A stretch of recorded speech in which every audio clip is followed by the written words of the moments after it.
Assalamualaikum warahmatullahi wabarakatuh. Alhamdulillah bertemu lagi dengan Ustazah Sarah. Semoga teman-teman selalu dalam keadaan sehat. Nah, semoga puasa hari ini teman-teman dilancarkan ya. Selanjutnya kita akan mempelajari IPS seperti biasa. Nah, kita sudah ke pertemuan ke-11. Oke, kita langsung mulai. Untuk seperti biasa, prosedur pembelajaran, kita berdoa terlebih dahulu. Sikap berdoa, tangannya diangkat, kepalanya ditundukkan. Doa sebelum belajar. Bismillahirrohmanirrohim. Robbi zidni ilman warzuqni fahman. Ya Allah, tambahkanlah ilmu kepadaku dan berikanlah aku kepahaman. Amin.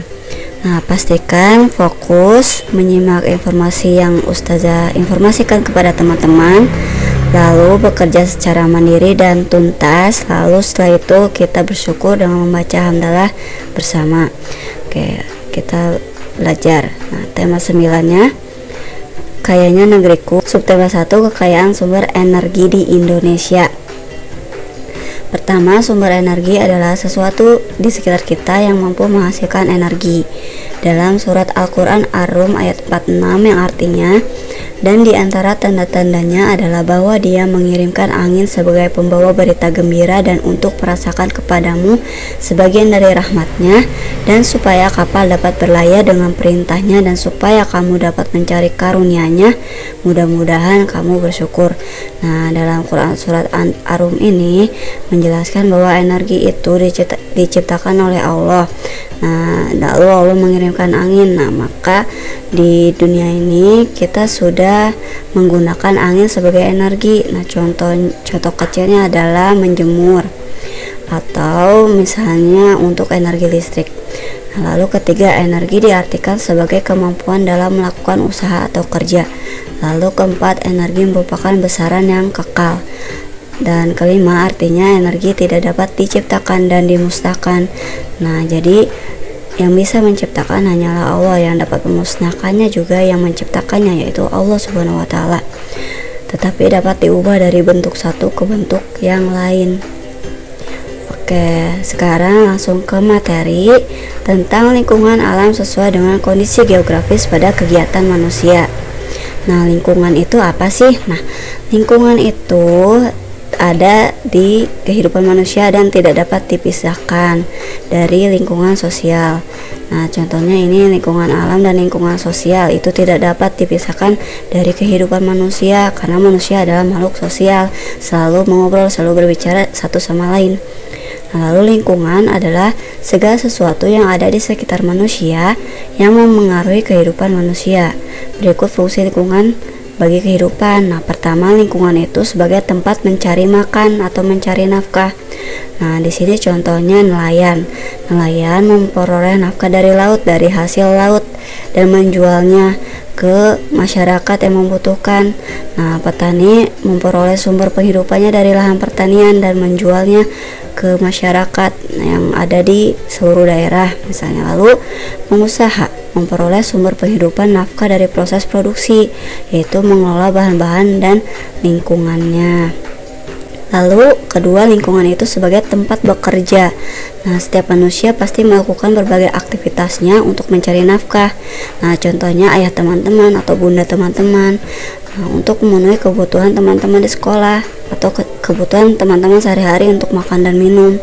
Nah, berbagai aktivitas tersebut menimbulkan terjalinnya interaksi sosial. Nah, pasti ayah dan bunda di rumah atau ayah dan bunda saat bekerja pasti sosialisasi, pasti berinteraksi dengan manusia lainnya. Nah, hal ini juga menunjukkan ketergantungan antar manusia dengan sesamanya. Melalui interaksi sosial, manusia mampu mencapai kesejahteraan hidupnya. Oke, lalu lingkungan itu sebagai tempat tinggal. Nah, kalian tentu kan bisa membayangkan jika suasana rumah teman-teman itu kotor, atau misalnya suasana di jalan itu kotor. Nah, pasti di setiap hari Minggu atau hari libur ada kerja bakti. Nah, pasti ada interaksi ya teman-teman. Lingkungan itu pasti harus bersih karena ditinggali oleh kita. Nah, kalau misalnya bau dan kotor pasti tidak nyaman. Nah, kalau misalnya bising, penguasa pabrik, dari kendaraan atau air yang keruh, nah dan listrik yang padam, nah tidak nyaman kan teman-teman. Nah, maka tumbuhan dan hewan di sana kalau misalnya kotor tidak mampu bertahan hidup.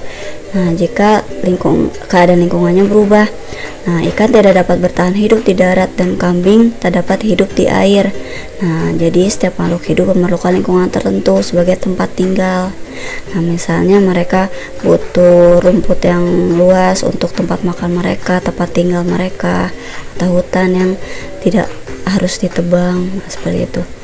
Lalu selanjutnya, beberapa kegiatan ekonomi masyarakat yang tergantung kepada sumber daya alamnya.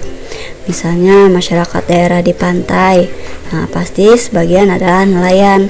Nah, atau misalnya di sana adalah pantai wisata. Nah, di sana pasti ada orang yang berdagang macam-macam souvenir, mulai dari pakaian, makanan, ataupun hasil lautnya. Nah, pantai merupakan batas pertemuan antara daratan dengan lautan. Pantai menyuguhkan pemandangan yang sangat indah. Pantai menjadi sumber daya alam yang berharga bagi Indonesia. Indonesia memiliki banyak pantai dari Sabang sampai Merauke, atau maksudnya dari Aceh sampai Papua ya. Nah, lalu kegiatan ekonomi utama masyarakat di sekitar pantai adalah sebagai nelayan. Nah, namun oleh karena pemandangan di pantai sangat indah, di sana juga ada wisatawan ya, sektor pariwisata, pertokoan, penginapan, dan hotel, jasa pemandu wisata, penyewaan alat-alat snorkeling misalnya untuk menyelam, menjadi usaha ekonomi baru di pesisir pantai. Nah, contoh yang paling terkenal di Jawa Barat itu Pantai Pangandaran, Pelabuhan Ratu, dan lain sebagainya. Nah, lalu masyarakat daerah laut. Nah, potensi perikanan laut di Indonesia sangatlah besar. Hal ini karena sebagian besar wilayah Indonesia adalah lautan. Laut memiliki banyak potensi.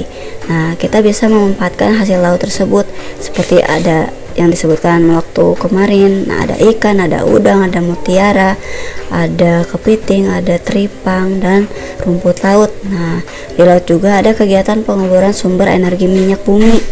Nah, kita juga bisa memanfaatkan laut sebagai wisata bahari.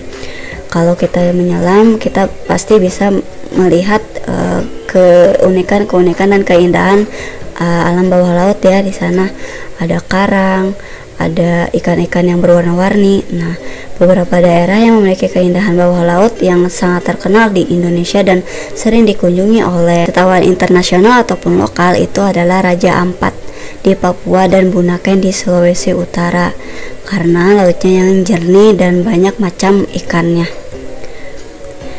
Oke, selanjutnya masyarakat daerah sungai.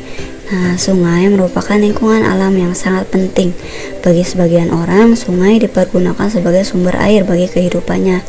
Nah, namun sebagian orang yang lain, sungai juga digunakan sebagai sumber pengairan bagi pertaniannya. Sungai yang dibendung dapat dialirkan ke sawah. Nah, contohnya kemarin adalah sawah irigasi ya. Sungai juga menjadi jalur transportasi bagi masyarakat. Ada salah satu usaha ekonomi yang memanfaatkan sungai, yang itu dengan mendirikan pasar terapung. Contohnya di Kalimantan, Banjarmasin. Nah, itu merupakan daerah yang memanfaatkan sungai sebagai pasar. Jadi orang-orang di sana belanja memakai perahu, berjualan memakai perahu. Nah, jadi pas semua usaha jual beli dilakukan di atas perahu. Nah, karena keunikannya, pasar ini menjadi objek wisata mau dari lokal atau internasional. Lalu masyarakat dataran tinggi.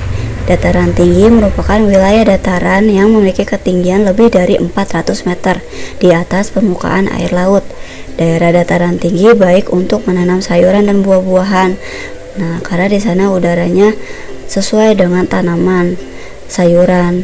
Nah, selain sebagai lahan pertanian, dataran tinggi juga merupakan tempat yang cocok untuk tempat wisata. Contohnya Bandung. Nah, di sana adalah daerah tempatnya tinggi dan memiliki penghasilan buah dan sayur yang sangat melimpah dan bagus. Nah, karena daerah dataran tinggi pada umumnya memiliki udara yang bersih dan segar. Contoh lain selain Bandung ada Dieng, Wonosobo, Jawa Tengah. Lalu masyarakat dataran rendah. Dataran rendah merupakan bagian dari daratan yang memiliki ketinggian antara 0 sampai 200 meter di atas permukaan laut. Seperti dataran tinggi, dataran rendah juga dimanfaatkan sebagai lahan pertanian. Nah, namun disesuaikan seperti sawah ya yang paling banyak di dataran rendah, atau sayur mayur yang sangat cocok di dataran rendah, misalnya singkong atau misalnya cabai ya.